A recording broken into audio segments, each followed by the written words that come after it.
Chapter 2. The Intruder's Challenge. Jen and Tucker took a cautious step back. They looked around hastily, trying and failing to find their opponent. Even Jo, watching from a place where she could see the entire arena at once, couldn't make out any indication of him. "Did you see where that guy went?" she asked Sarah. Her sister shook her head, keeping her eyes fixed on the darkened arena. Then her eyes went wide with surprise. Jo saw it too, and Jen and Tucker did likewise only a moment later. They turned so that they were standing back to back. "What the hell is going on?" Tucker wondered aloud. He stared, confused, as white mist began to circle both Jen and himself. "It must be some kind of technique," Jen replied, thinking critically. "Be ready to defend." The mist grew thicker, becoming darker and darker until it began to resemble smoke more than it did mist. Before either of the dueling hearts had a chance to react, that smoke swirled together into a column and curled toward Jen and Tucker, plunging into the two of them and sweeping their feet out from beneath them. The smoke flowed all together to one of the corners of the arena near the back wall, growing more and more dense until it solidified into the hooded young man. As Jen and Tucker picked themselves up, before they even had a chance to register what was happening, the young man lunged toward them, moving almost as if he were gliding above the floor. He plunged himself directly between Jen and Tucker the very instant that they regained their footing. His movements were strange. He held his arms completely limp until the moment that he was ready to strike, lashing out with both hands at once, striking each of his opponents in the center of their chest. He hung his head low for the entire duration of his attack. There was no way he could see his opponents, with his hood nerfing his peripheral vision. Jo wondered how he was able to attack with such precision. Were his instincts just that good, or was he an expert at using soul to perceive the space around him? If it was the latter, then he had a pretty stark advantage over her friends, in that area at least. Recovering from the hits that they had just taken, Jen and Tucker finally had a chance to act. Jen shifted away from her opponent, choosing caution over impulse, while Tucker took the opposite approach. He stepped toward the hooded young man and threw a heavy punch at his wide-open torso. The hooded young man whipped his ragdoll arms across the width of his chest, knocking Tucker's strike to the side and slapping Tucker twice across the face in the process. The hooded young man turned on the spot, sinking low and sweeping Tucker's legs out from under him. He continued to swivel, shooting once again to his full height, twirling his arms vertically this time, knocking Tucker downward and slamming him hard into the arena floor. Then the hooded young man turned his attention away from Tucker, turning immediately to face Jen. She had just finished tracing a complex circular sigil on the floor with her foot. The sigil lit up with soft purple light, and Jen flicked it with her toe, sending it sliding along the ground toward her opponent. She cursed silently. He'd noticed her at the very end, which meant he had time to avoid her technique. Yet, to her surprise, the hooded young man stood his ground. Jen's sigil stopped just beneath him and sprang to more than 4 times its original size. Anyone caught inside the sigil would be subjected to a massive downward force of intensified gravity. The hooded young man would be left unable to move. However, before he could be trapped within the radius of the glowing circle, the hooded young man became smoke again, and that smoke exploded outward. It formed a ring just larger than the sigil itself, avoiding the sigil's effects. The smoke pooled around the sigil, collecting on one side of it, and coalescing once again into the hooded young man. He turned his shadowed face toward Jen. She had taken a risk using her sigil when she had. Due to their proximity, attacking the hooded young man meant attacking Tucker as well. Now Tucker was trapped in the sigil alone, and the hooded young man was free with Jen, able to focus entirely on her. The hooded young man started walking slowly, intimidatingly toward Jen. In the low light of the glowing sigil, as far as Jo could tell, his scare tactics seemed to be working. Jen looked gravely worried.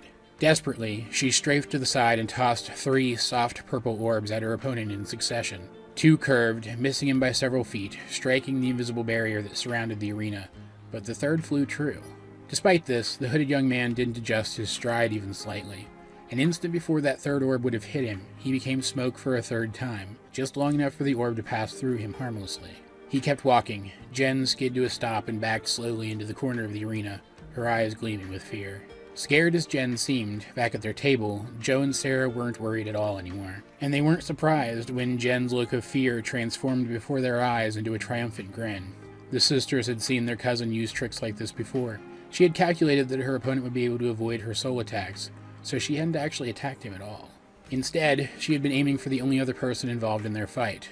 Tucker was hit by that 3rd bolt of soul and wrapped in a halo of soft purple light that lessened the pull of Jen's gravity sigil on his body. He jumped to his feet and jumped high into the air in an arc. As soon as he passed the edge of the sigil, Jen tossed another orb at him. The hooded young man stopped walking just as this latest orb hit Tucker in the chest. It canceled the soul that surrounded his body, just as Tucker was wrapped in his own soul instead. A wild, fiery aura appeared around him, propelling him toward the ground like a rocket, trailing behind him like great, fiery wings.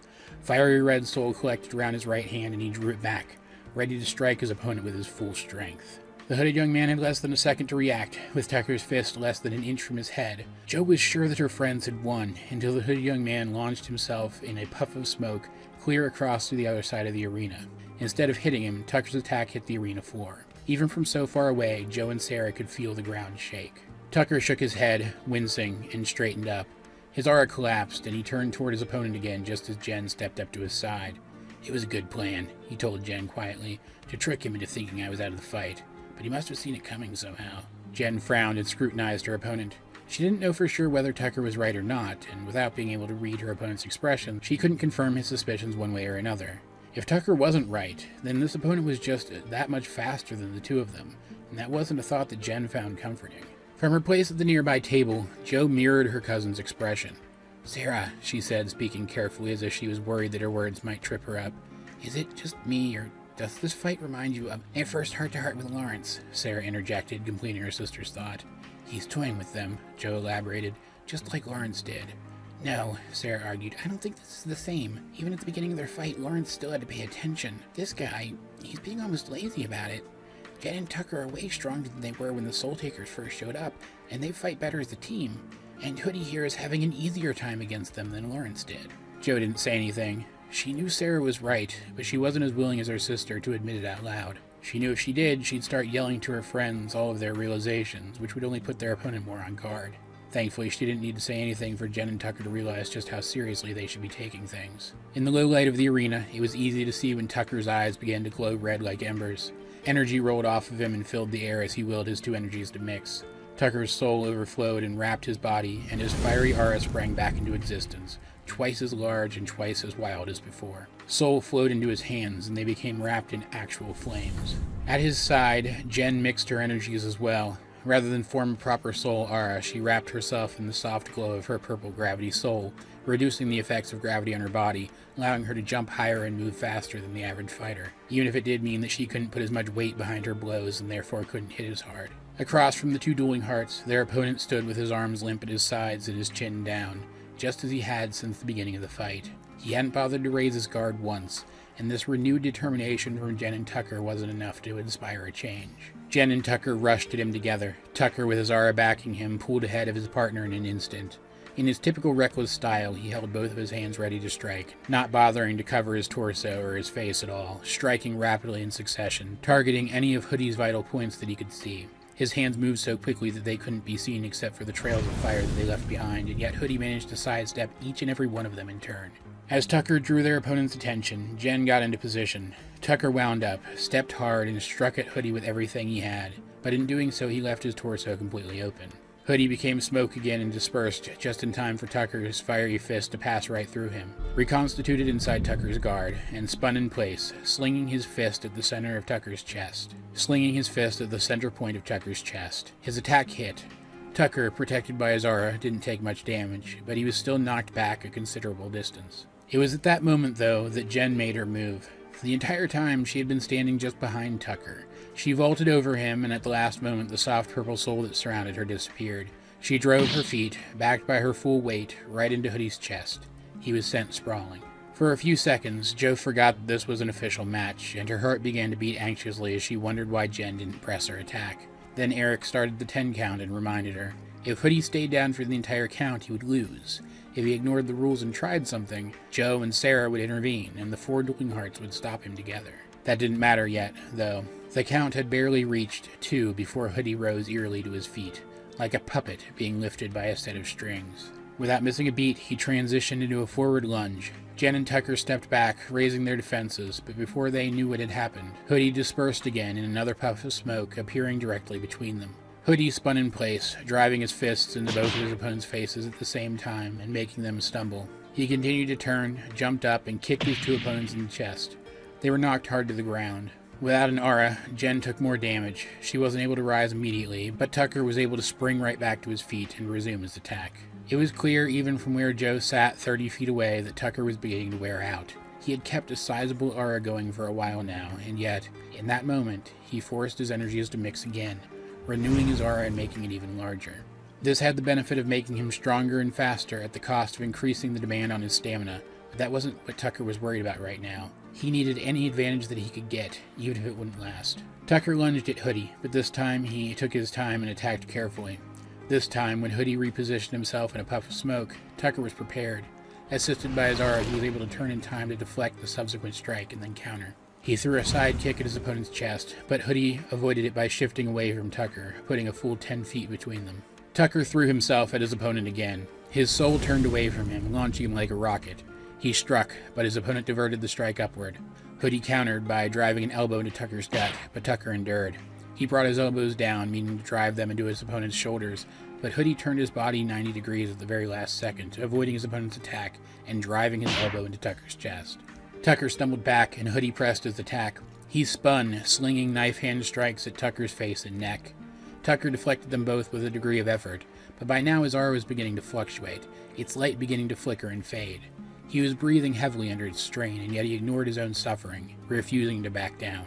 Tucker renewed his attack without thought for himself. It was hard to tell without being able to see Hoodie's face, but something in the way he moved suggested that he hadn't expected Tucker to last this long, that he was finally starting to give Tucker some portion of his full attention. The way he moved his arms became just a bit more precise, and his defense changed. Each time Tucker attacked, Hoodie drew back at the last moment, causing Tucker to overextend, opening him up to a swift, lunging counterattack. Even though he was never the smartest fighter, Tucker did have strong instincts. Whether he realized it consciously or not, he picked up on the pattern of his opponent's movements quickly.